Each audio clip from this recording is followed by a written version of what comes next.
amanyi byonna, ali omnipresent, abeera mu bifo byonna at the same time. Oye Katonda asobola okubeera mu bifo byonna at the same time. Tulemega nti ali mu bifo byonna at the same time, tewali kimubeezesa mutoyi, naye asobola okubeera mu bifo byonna at the same time. Kati Kristo yali asobola ebintu byonna. He was omnipotent. Kristo yali amanya ebintu byonna. He was omniscient, but he was not omnipresent. Nga bw'abeera ewa Yayiro, ewa gundi tabeerawo. Nga bw'abeera mu nnyumba y'Abafalisaayo, mu nnyumba y'abano tabeerawo. Bwe yabeeranga ew'Abamaliza nga alya, era lumu bajja ne bamugamba, omwana wange mulwadde. N'agamba kanzije, n'adireyingira mu kkubo. Nga omnipresent takalina.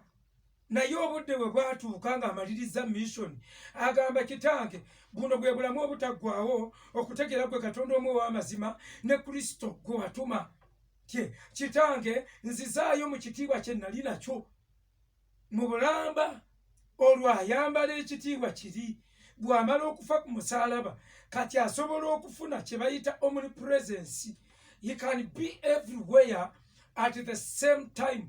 Omnipresent. Kati ekyo ekitiibwa akifuna.